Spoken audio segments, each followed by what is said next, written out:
Hello my dear students. In this video lecture we are explaining one more important topic, that is the methods of repayment of public debt. Methods of repayment of public debt. ಆತ್ಮೀಯ ವಿದ್ಯಾರ್ಥಿಗಳೇ, ಈ ಇಂದಿನ video ತರಗತಿಯಲ್ಲಿ ಮುಖ್ಯವಾಗಿ ಸಾರ್ವಜನಿಕ ಸಾಲವನ್ನು ಮರುಪಾವತಿಸುವ ವಿಧಾನಗಳು ಎನ್ನುವಂಥ ವಿಷಯದ ಬಗ್ಗೆ ಚರ್ಚೆ ಮಾಡಲಿಕ್ಕಿದ್ದೇನೆ. Public debt is when government who borrow the public debt, it is always repayable. On the basis of the certain condition, a lender who given the debt to a particular nation or a particular public authority. On the basis of the condition, they repay the money to the concerned nation or concerned authorities. Public debt is always repayable. For the sake of repay the public debt, number of economists they suggest the different measures to repay the public debt. In this video lecture, we are explaining various measures adopted by the nation to repay the public debt. One of the important repayment method followed by the modern economies, that is the sinking fund. Through the sinking fund is a separate fund established in the all India level. In every year, certain amount of money is to be deposited to that fund. After the gestation period of a given loan is to be ended, government to repay the loan along with interest with the help of this fund, that is known as the sinking fund. It is one of the important method for repayment of public debt. ಸಾರ್ವಜನಿಕ ಸಾಲದ ಮರುಪಾವತಿಗೆ ಅನೇಕ ಅರ್ಥಶಾಸ್ತ್ರಜ್ಞರು ಅನೇಕ ಕ್ರಮಗಳನ್ನು ನಮಗೆ ತಿಳಿಸಿದ್ದಾರೆ. ಅಂಥ ಕ್ರಮಗಳಲ್ಲಿ ಬಹಳ ಪ್ರಮುಖವಾದಂಥ ಒಂದು ಕ್ರಮ ಅಂತೇಳಿದರೆ ಇಲ್ಲಿ ಒಂದು ಋಣ ವಿಮೋಚನಾ ನಿಧಿಯನ್ನು ಸ್ಥಾಪನೆ ಮಾಡುವಂಥದ್ದು, ಅಥವಾ ಒಂದು ಸಪ್ರೇಟ್ ಆದಂಥ ಒಂದು ನಿಧಿಯನ್ನು ಪ್ರತ್ಯೇಕ ನಿಧಿಯನ್ನು ಸ್ಥಾಪನೆ ಮಾಡುವಂಥದ್ದು. ಆ ನಿಧಿಯನ್ನು ಋಣ ವಿಮೋಚನಾ ನಿಧಿ ಅಂತ ಕರೀತಾರೆ. ಈ ಒಂದು ಋಣ ವಿಮೋಚನಾ ನಿಧಿಯ ಮೂಲಕ ಅಥವಾ ಆ ನಿಧಿಗೆ ಸಾಲವನ್ನು ಪಡೆದಾಕ್ಷಣ ಆ ನಿಧಿ ಸ್ಥಾಪನೆ ಮಾಡ್ತಾರೆ. ಪ್ರತಿ ವರ್ಷವೂ ಕೂಡ ಆ ನಿಧಿಗೆ ಒಂದಿಷ್ಟು ಹಣವನ್ನು ಹಾಕ್ತಾ ಹೋಗ್ತಾರೆ. ಆ ಹಣವನ್ನು ಹಾಕಿದ ಕೆಲವು ವರ್ಷ ನಂತರದಲ್ಲಿ ಸಾಲ ಮರುಪಾವತಿ ಆಗೋ ವೇಳೆಯಲ್ಲಿ ದೊಡ್ಡ ಮೊತ್ತದ ಹಣ ಅಲ್ಲಿ ಸಂಗ್ರಹ ಆಗಿರುತ್ತೆ. ಅದನ್ನು ಸಾಲ ಮತ್ತು ಬಡ್ಡಿ ತೀರಿಸಲಿಕ್ಕೆ ಬಳಕೆ ಮಾಡುವಂಥದ್ದು.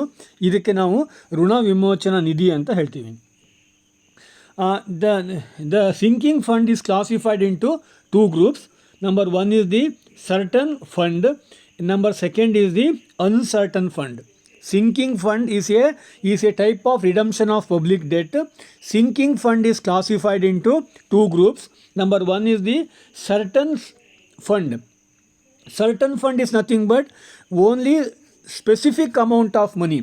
Specific amount of money is deposited in every year to the given fund. That is the certain fund. Uncertain fund is nothing but without any condition, government of a nation who deposit the money. There is no question of certainty. On the basis of the financial condition, a given nation who deposit the money.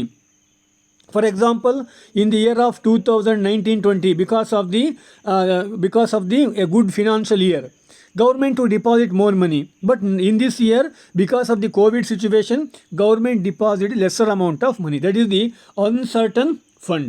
That is one of the important type of sinking fund. ಈಗ ನಾವು ಋಣ ವಿಮೋಚನಾ ನಿಧಿಯನ್ನು ನಾವು ಎರಡು ರೀತಿಯಲ್ಲಿ ವರ್ಗೀಕರಣ ಮಾಡ್ಬೋದು. ಒಂದನೇದು ನಿರ್ದಿಷ್ಟ ನಿಧಿ, ಇನ್ನೊಂದು ಅನಿರ್ದಿಷ್ಟ ನಿಧಿ. ಆಗ ನಿರ್ದಿಷ್ಟ ನಿಧಿ ಅಂದೇನು? ನಿರ್ದಿಷ್ಟ ನಿಧಿ ಅಂತ ಹೇಳಿದರೆ ಅಂದರೆ ಪ್ರತಿ ವರ್ಷವೂ ಕೂಡ ಆ ಒಂದು ಋಣ ವಿಮೋಚನಾ ನಿಧಿಗೆ ನಿರ್ದಿಷ್ಟ ಪ್ರಮಾಣದಲ್ಲಿ ಹಣವನ್ನು ಹಾಕಲೇಬೇಕು. ಆ ಪ್ರಮಾಣಕ್ಕಿಂತ ಹಣ ಕಡಿಮೆ ಹಾಕ್ಲಿಕ್ಕೆ ಬರೋದೇ ಇಲ್ಲ. ಅದಕ್ಕೆ ನಾವು ನಿರ್ದಿಷ್ಟ ನಿಧಿ ಅಂತ ಹೇಳ್ತೇವೆ. ಫಾರ್ ಎಕ್ಸಾಂಪಲ್, ವರ್ಷಕ್ಕೆ ಒಂದು 5,000 ಕೋಟಿ ಅಥವಾ ವರ್ಷಕ್ಕೆ 1,000 ಕೋಟಿ, ಅದು ನಿರ್ದಿಷ್ಟವಾಗಿರುತ್ತೆ. ಅದರಲ್ಲಿ ಯಾವುದೇ ರೀತಿಯಲ್ಲಿ ಕಾಂಪ್ರಮೈಸ್ ಇಲ್ಲ. ಅದಕ್ಕೆ ನಾವು ನಿರ್ದಿಷ್ಟ ನಿಧಿ ಅಂತ ಕರಿತೀವಿ. ಎರಡನೇದು ಅನಿರ್ದಿಷ್ಟ ನಿಧಿ. ಅಂದರೆ ಇಲ್ಲಿ ಯಾವುದೇ ನಿರ್ದಿಷ್ಟತೆ ಇರೋದಿಲ್ಲ. ಸರ್ಕಾರದ ಆರ್ಥಿಕ ಪರಿಸ್ಥಿತಿಯನ್ನು ಅವಲಂಬಿಸಿಬಿಟ್ಟು ಆ ನಿಧಿಗೆ ಹಣವನ್ನು ಹಾಕಲಾಗುತ್ತೆ. That is the two important methods of the establishment of the sinking fund. The second important method of repayment of public debt, that is the utilization of surplus revenue. Especially in the developed countries of the world, the surplus revenue, the expenditure is less than the income. As a result of this, the surplus revenue is to be mobilized by the government, through which a nation who repay the public debt. That is the utilization of surplus revenue. ಅಂದರೆ ಯಾವುದೇ ಒಂದು ರಾಷ್ಟ್ರದಲ್ಲಿ ಸಾರ್ವಜನಿಕ ಸಾಲವನ್ನು ಮರುಪಾವತಿ ಮಾಡುವ ಎರಡನೇ ವಿಧಾನ ಅಂತ ಹೇಳಿದರೆ ಹೆಚ್ಚುವರಿ ಆದಾಯದ ಬಳಕೆ. ಇದು ಸಾಮಾನ್ಯವಾಗಿ ಅಭಿವೃದ್ಧಿ ಹೊಂದಿದ ರಾಷ್ಟ್ರಗಳಲ್ಲಿ ಇದನ್ನು ನಾವು ಕಾಣ್ತೇವೆ. ಅಭಿವೃದ್ಧಿ ಹೊಂದಿದ ರಾಷ್ಟ್ರಗಳಲ್ಲಿ ಆದಾಯ ಯಾವತ್ತೂ ಕೂಡ ಜಾಸ್ತಿ ಇರುತ್ತೆ, ವೆಚ್ಚ ಕಡಿಮೆ ಇರುತ್ತೆ. ಇಂತಹ ಸನ್ನಿವೇಶದಲ್ಲಿ ಆ ವೆಚ್ಚ ಕಡಿಮೆ ಇದ್ದು ಆದಾಯ ಜಾಸ್ತಿ ಇದ್ದಾಗ ಹೆಚ್ಚುವರಿ ಏನು ಸಂಪನ್ಮೂಲ ಕ್ರೋಢೀಕರಣ ಆಗುತ್ತಲ್ಲ, ಅದನ್ನು ಯಾವುದೇ ಒಂದು ರಾಷ್ಟ್ರ ಈ ರೀತಿಯಲ್ಲಿ ಸಾಲ ಮರುಪಾವತಿಗೋಸ್ಕರವಾಗಿ ಬಳಸ್ಬೋದು. That is one of the important method of repayment of public debt. The next important method of repayment of public debt, that is the terminal annuities. The terminal annuities means in every year after obtaining the public debt, every year on the basis of the installment, a nation who repay the public debt. For example, Government of India borrow the money or borrow the debt from IMF. On the basis of certain condition, in every year, Government of India who repay the public debt on installment. That is the terminal annuities. That is the another important method of repayment of public debt. ಸಾಲ ಮರುಪಾವತಿ ಮಾಡುವಂಥ ಮತ್ತೊಂದು ಪ್ರಮುಖವಾದ ವಿಧಾನ ಅಂತ ಹೇಳಿದರೆ ವಾರ್ಷಿಕ ಕಂತುಗಳು. ವಾರ್ಷಿಕ ಕಂತುಗಳಂದೇನು, ಸಾಲವನ್ನು ಪಡೆದ ನಂತರ ಪ್ರತಿ ವರ್ಷವೂ ಕೂಡ ತಾನು ಮರುಪಾವತಿ ಮಾಡುವ ಸಾಲವನ್ನು ಕಂತುಗಳಲ್ಲಿ ಮರುಪಾವತಿ ಮಾಡ್ತಾ ಹೋಗುವಂಥದ್ದು. ಈಗ ಫಾರ್ ಎಕ್ಸಾಂಪಲ್, ಈಗ ಒಂದು ಅಮೆರಿಕದಿಂದ ಅಥವಾ IMFನಿಂದ ಭಾರತ ಒಂದು 10,000 ಕೋಟಿ ಸಾಲ ಪಡ್ಕೊಂಡೆ ಅಂದ್ಕೊಳ್ಳಿ. ಆ 10,000 ಕೋಟಿ ಸಾಲವನ್ನು ಒಂದು 50 ಕಂತುಗಳಲ್ಲಿ ನಾವು ರಿಪೇಮೆಂಟ್ ಮಾಡಬೇಕು. ಪ್ರತಿ ವರ್ಷವೂ ಕೂಡ ಕಂತುಗಳ ರೂಪದಲ್ಲಿ ಹಣವನ್ನು ಪಾವತಿ ಮಾಡ್ತಾ ಹೋಗುವಂಥದ್ದು. ಇದನ್ನು ವಾರ್ಷಿಕ ಕಂತುಗಳು ಅಂತ ನಾವು ಹೇಳ್ತೇವೆ.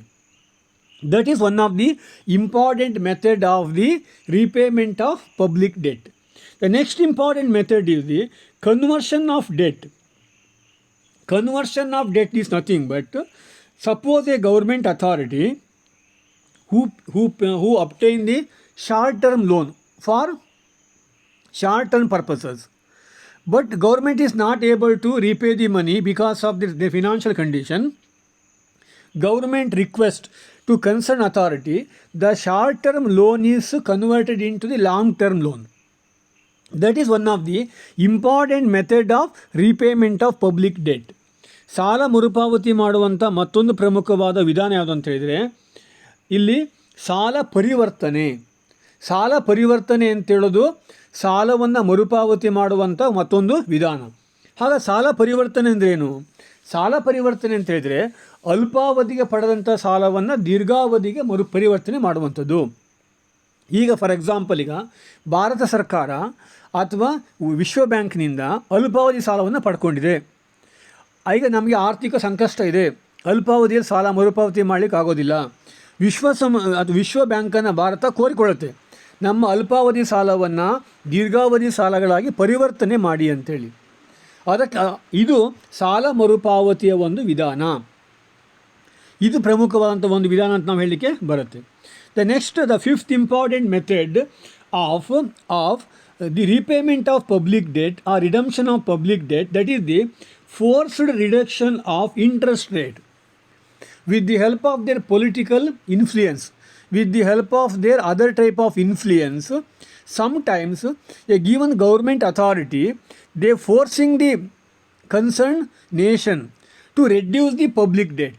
That is one of the important method for repayment of public debt. ಸಾರ್ವಜನಿಕ ಸಾಲವನ್ನು ಮರುಪಾವತಿ ಮಾಡುವ ಮತ್ತೊಂದು ಪ್ರಮುಖವಾದ ವಿಧಾನ ಅಂತ ಹೇಳಿದರೆ ಬಡ್ಡಿ ದರದ ಕಡ್ಡಾಯ ಇಳಿಕೆ. ತನಗಿರುವಂತಹ ರಾಜಕೀಯ ಶಕ್ತಿಯನ್ನು, ತನಗಿರುವಂತಹ ಭೌಗೋಳಿಕ ಸಾಮರ್ಥ್ಯವನ್ನು ಅಥವಾ ಭೌಗೋಳಿಕ ನೆಲೆಯ ಸಾಮರ್ಥ್ಯವನ್ನು ಬಳಸ್ಕೊಂಡ್ಬಿಟ್ಟು ಕೆಲವು ವೇಳೆ ಏನು ಮಾಡ್ತವೆ, ಕೆಲವು ರಾಷ್ಟ್ರಗಳು ಈ ಹಣಕಾಸನ್ನು ಕೊಟ್ಟ ಸಂಸ್ಥೆಗಳ ಮೇಲೆ ಒತ್ತಡವನ್ನು ಹಾಕ್ತವೆ.